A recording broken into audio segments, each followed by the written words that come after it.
अस्सलाम वालेकुम। कैसे हैं आप लोग सब? उम्मीद है सब ठीक होंगे। अल्लाह पाक सबको अपनी हिफ्ज़ अमान में रखे। और जी आज का मेरा व्लॉग स्टार्ट फिर वहीं से हो रहा है। रात के टाइम था ये, और रात को मैंने वही पेड़े बना के रख दिए थे, जैसे मैं सुबह सहरी के लिए पेड़े बना के रख देती हूँ। और बस ये मैंने पेड़े बना के फ्रिज में रख दिए थे। और इसके बाद मैंने फिर दूध गर्म किया, नमाज़ पढ़ी। और नमाज़ पढ़ने के बाद फिर ये कि मैं नमाज़ पढ़ने से पहले सारे काम वाम ख़त्म करती हूँ, ताकि नमाज़ पढ़ने के बाद बस बेड पे जाके लेट जाओ, फिर कोई काम ना हो। और जी ये हो गया था सुबह सहरी का वक्त, और सहरी के वक्त जी फटाफट पराठे तैयार किए, पराठे बने क्योंकि गैस तो हमारी होती नहीं है बिल्कुल भी। और फिर जी क्योंकि नीचे जब सिलेंडर पे मैं सहरी बनाती हूँ या इफ्तारी, तो बड़ी मुश्किल होती है क्योंकि एक एक चीज़ बनती है। वरना ऊपर चूल्हों पे बने तो वो सारे चूल्हों पे इकट्ठी चीज़ें रखी हुई थी, एक जगह चाय, एक जगह फेनिया, एक जगह पराठे, तो वो सब इकट्ठे एक साथ तैयार हो जाते हैं, तो इतना पता नहीं चलता है। लेकिन यहाँ पे एक एक चीज़ को तैयार करना पड़ता है, तो काफ़ी मुश्किल हो जाती है। लेकिन चलें जी, कोई नहीं, करना तो है। और ये था जी मेरा शाम का वक्त, और यहाँ पे जी मैं कर रही थी तैयारी। और पता है इस वाली तैयारी में बहुत टाइम लगता है, काफ़ी टाइम लगता है, क्योंकि हमें कोई चीज़ बनानी हो ना, तो उसकी कटिंग, उसकी प्रिपरेशन, ये काफ़ी इन चीज़ों में ना टाइम लग जाता है। तो यहाँ पे जी मैं एक दो चीज़ें बना रही थी, पेरी बाइट्स बना रही थी, और मैं बना रही थी पॉकेट सैंडविच। तो उनके लिए मैं ये चीज़ें तैयार कर रही थी। तो मेरे पास ब्रेड क्रम्स भी नहीं थे, तो मैंने सबसे पहले फटाफट ब्रेड क्रम्स की तैयारी शुरू की। मैंने एक चॉपर में ब्रेड को, स्लाइस को अच्छे तरीके से चॉप कर लिया, बस ज़्यादा बारीक नहीं किया, क्योंकि सॉफ्ट थी स्लाइस, तो ज़्यादा अच्छे से नहीं हुई। उसके बाद मैंने इसको रख दिया स्टोव पे, फ्राई पैन में, ताकि ये थोड़ी सी रोस्ट हो जाए। और साथ साथ जी मैं अपनी कटिंग की तरफ भी आ रही थी, क्योंकि एक दो डिशें बनने में तो टाइम नहीं लगता, लेकिन उसकी कटिंग में जो है ना अच्छा खासा टाइम लगता है। तो यहाँ पे जी मैं साथ साथ बंद गोभी को कट कर रही थी। और ये वाला कटर मैं तब यूज़ करती हूँ जब मुझे बहुत सारी चीज़ें कट करनी हो, अदरवाइज़ मैं यूज़ नहीं करती, क्योंकि अफ्तारी से पहले ना कोशिश ये होती है ऐसे क्योंकि वैसे ही इतने बर्तन, इतना फैला हुआ किचन, इतना फैल जाता है, तो कोशिश होती है बर्तन भी कम हो और कम चीज़ में ना टाइम वो हो जाए। और ये जी मैंने साथ में ब्रेड क्रम्स को थोड़ा सा रोस्ट करने के बाद बाहर रख दिया था डाइनिंग टेबल पे, ताकि थोड़ा हवा लगे और ये थोड़े से कड़क हो जाए। और साथ-साथ जी मैं ये बंद गोभी को कट कर रही थी। और इसमें ये कि बहुत जल्दी हो जाता है, और बड़ी बारीक-बारीक सी जो है ना कट होती है ये। और ये मैंने कट कर ली थी। साथ ही साथ में पकौड़ों के लिए जो मुझे आलू चाहिए थे, तो वो भी मैं इसी में कट कर रही थी, क्योंकि इसमें बड़ी जल्दी भी हो जाते हैं, और बहुत प्यारे, ना पतले ना मोटे, बहुत अच्छी शेप में हो जाते हैं। वैसे अगर मुझे सिर्फ़ पकौड़ों के लिए आलू कट करने होते, तो मैं इसको कटर को ना निकालती, लेकिन मुझे इसमें 2-3 चीज़ें चॉप करनी थी, तो इसलिए मैंने इसको निकाल दिया था। तो ये जी मैं बच्चों के लिए जो आलू फ्राई करते हैं पकौड़ों वाले, वो इसमें मैंने पहले कट किए, और बहुत ही अच्छे हो जाते हैं, आपकी टाइम की बचत हो जाती है। और बस वैसे एक आध चीज़ के लिए नहीं करते, क्योंकि इसको धोना बड़ा मुश्किल है, बहुत अच्छे तरीके से इसको धोना पड़ता है, तो इसलिए मैं हर वक्त यूज़ नहीं करती। ज़्यादा चीज़ें होती हैं तब इसको यूज़ करना पड़ता है। अब मैंने इसका कटर चेंज किया, और अब जो मैं पकौड़ों वाला मसाले का जो आलू कट करते हैं, वो इसमें कट करी थी। थोड़े लंबे-लंबे से और पतले-पतले से कट होते हैं, तो इसीलिए अलग-अलग शेप में कट कर दिया था मैंने। और जी ये मैं इसके बाद कर रही हूँ ये कीमा। जो मैंने समोसों का मसाला बनाया था ना, ये वो वाला कीमा बचा हुआ था, तो मैंने कहा चलें इसी से जो है ना मैं इसको इनमें यूज़ कर लेती हूँ अपनी डिशेज़ में। तो मैंने इसको गर्म करने के लिए साथ-साथ रख दिया, और साथ-साथ जी ये पेरी बाइट्स की तैयारी हो रही है। और जी अच्छे तरीके से मैंने मिर्चों को धो लिया, इनके अंदर से ये सारा मलबा निकाल दिया, क्योंकि आप ये मलबा निकालेंगे तो उसके अंदर आप मज़ीद जो है ना वो अंदर फ़िल कर सकेंगे। ठीक है? वैसे तो ये इतनी तेज़ नहीं होती है अगर आप इसके सीड्स वगैरह ना निकालें, लेकिन अगर हम नहीं निकालेंगे तो हम इसमें मसाला कैसे भरेंगे? बात है ना सोचने की। तो इसीलिए इसको खाली करना पड़ता है। इसकी टमी को अच्छे तरीके से आप खाली करें, और इसके अंदर आप मसाले को भर दें। तो टमी इसलिए खाली करनी पड़ती है, क्योंकि इसके आगे आपने इसके अंदर और चीज़ें फ़िल करनी होती हैं। तो बस जी मैं ये फटाफट ये जितना फटाफट हो रहा है ना, इतना नहीं हो रही। कम से कम 2 ढाई घंटे मुझे लगे थे। और बस ये जो मैं व्लॉग बना रही हूँ ना, इसमें मैंने एक प्रॉब्लम हो गई थी। मैंने पेरी बाइट्स बनाए थे बट मैंने पॉकेट सैंडविच नहीं बनाए क्योंकि लाइट चली गई थी, फिर टाइम भी नहीं था और फिर वो सब रह गया था। तो मैंने हाफ़ काम किया था, फिर आधा मैंने अगले व्लॉग में किया था।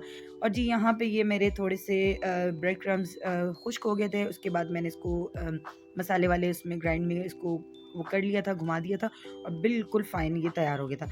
और जी मैंने उस कीमे में से, मसाले में से थोड़ा-सा कीमा निकाला पेरी बाइट्स के लिए। इसके अंदर मैंने ये क्रीम चीज़, मेयोनीज़ और ये मस्टर्ड पेस्ट मैंने इसमें डाल दिया और अच्छे तरीके से आपने इसको मिक्स करना है और इसमें ये जी चीज़ श्रेड करके डाल देनी है। चीज़ ऑप्शनल है, आपके पास है तो डालें, नहीं है तो कोई मसला नहीं है। मेरे पास भी जब नहीं होती चीज़ तो मैं बिल्कुल भी नहीं डालती, जब पड़ी हुई होती है तो मैं हर चीज़ में मैं ऐसे डालती हूँ जैसे और इसी तरह बड़ी जल्दी ख़त्म होती है, फिर आने में भी टाइम लगता है। लेकिन चलो जब है, जब चीज़ अवेलेबल है तब तो आप यूज़ करो। और जी इसके बाद ये पेरी बाइट्स के अंदर मैंने मसाला डाल दिया, थोड़ा-थोड़ा भर दिया था, थोड़ा-थोड़ा नहीं अच्छा ख़ासा भरा था मैंने, क्योंकि पेरी बाइट्स जो है ना मेरे अलावा कोई भी नहीं खाता। मैं अकेली बंदी अपने लिए रमज़ानों में मेहनत करती हूँ कि चलो भई अपने लिए मेहनत करो और बनाओ। बस ये मैं इकट्ठी बना के फ्रीज़ कर दूँगी, ज़िप-लॉक बैग में डाल दूँगी और फिर रोज़ 2 1 2 3 जितना मेरा मन करेगा उतना मैं अपने लिए निकाल के फ्राई करती हूँ।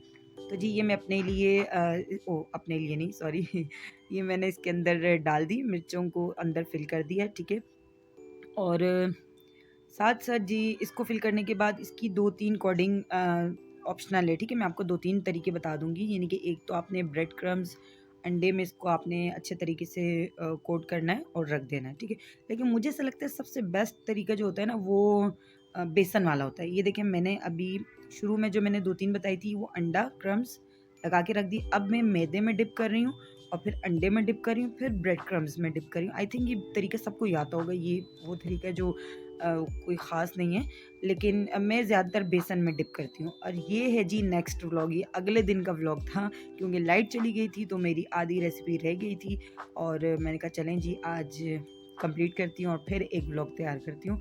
तो सबसे पहले जी क्लीनिंग, स्टोव गंदा हो रहा था, मैंने कहा अगर इसी के ऊपर मैंने काम स्टार्ट किया तो कोई फ़ायदा नहीं है और गंदा हो जाएगा। लेकिन मैंने खामख़ा में इतनी मेहनत की क्योंकि जब मैंने स्टोव को ऑन किया, फ्लेम ऑन की, तो उसने कहा नहीं बाजी मैं यहाँ नहीं हूँ, आज अवेलेबल नहीं हूँ। आज नहीं वैसे भी नहीं होती हूँ, लेकिन जो थोड़ी बहुत दिख जाती है वो भी नहीं थी ये, ठीक है। और जी यहाँ पे जी मैंने वो कल जो मैंने गोभी को कट किया था और वो रह गई थी तो मैंने वो गोभी फ्रिज से निकाल दी थी।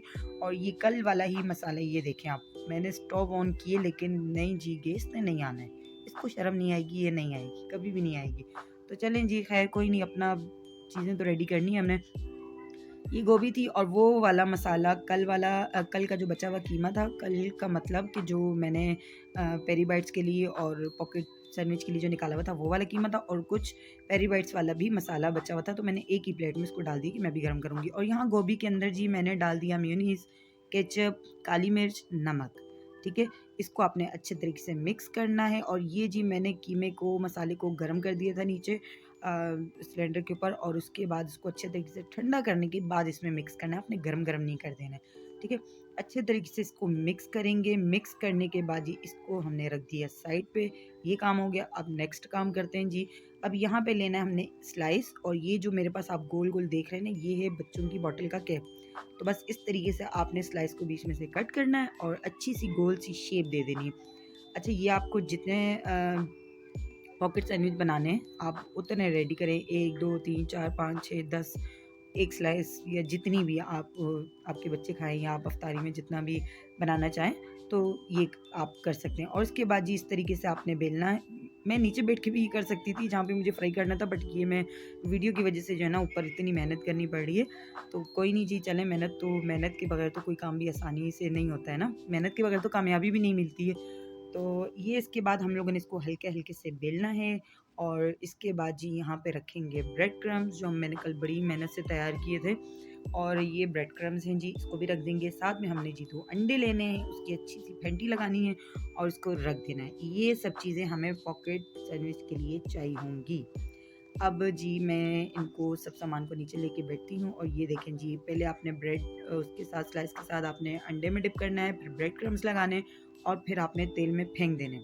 अच्छा, कोशिश करना है आपने कि तेल बहुत ज़्यादा गरम ना हो, ठीक है? मीडियम फ्लेम होनी चाहिए कि अगर ज़्यादा गरम हुए तो डालते ही जल जाएँगी। अब ये देखिए मैंने डाला और टर्न किया और ये तैयार थे। अगर आपका तेल बहुत ज़्यादा गरम हुआ ना तो ये जल जाएँगे।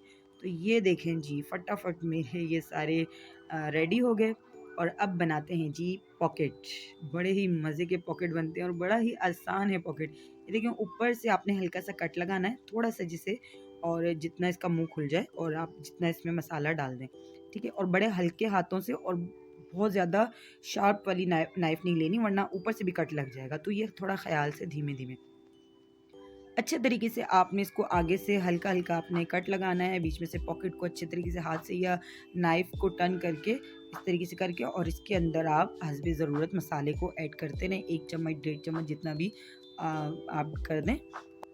और इसको आप एक शेप ये भी दे सकते हैं बीच में से कट करके और इसके पॉकेट्स बना के और इसको फिल कर दें। तो ये भी बहुत अच्छी शेप है और जैसे आपकी मर्ज़ी आप फुल में करें, हाफ़ कट लगा दें, बीच में से कट लगा दें, तो बहुत अच्छी शेप इनकी बन जाती है और मसाला भी बहुत मज़े का होता है। तो अगर ये देखिए मैंने तो बचे हुए कीमे में से ये सब कुछ किया है। अगर आप चाहें तो इसमें आप चिकन भी डाल सकते हैं, चिकन में सारा मसाला डाल के बना के आप फिर भी इसको फिल कर सकते हैं। तो चिकन का मसाला बनाया या कीमे का जब भी बनाया अगर आपने तैयार करना तो उसमें आप सारे मसाले भी ऐड करेंगे। मैंने तो इसलिए नहीं किए क्योंकि मेरा कीमा बना हुआ था, तो इसलिए मैंने सारे मसाले इसमें ऐड नहीं किए। सिर्फ़ गोभी में मैंने काली मिर्च और नमक डाली, मेयोनीज़ और केचअप वगैरह डाला है। तो अगर आप कीमे वाला मसाला तैयार करेंगे तो उसमें आपने सारे मसाले डालने हैं। और जी ये थी मेरी आज की रेसिपी, आज की वीडियो। उम्मीद करती हूँ कि आपको पसंद आई होगी और पसंद आए तो प्लीज़ मेरे चैनल को लाइक करें, सब्सक्राइब करें। सब्सक्राइब की बहुत ज़रूरत है। आपका सब्सक्राइब मेरे लिए बहुत अहमियत रखता है। तो चलें जी इंशाल्लाह मिलती हूँ नेक्स्ट व्लॉग में, नेक्स्ट वीडियो में नई रेसिपी के साथ इंशाल्लाह। तो चलें जी अल्लाह हाफ़िज़। Thank you.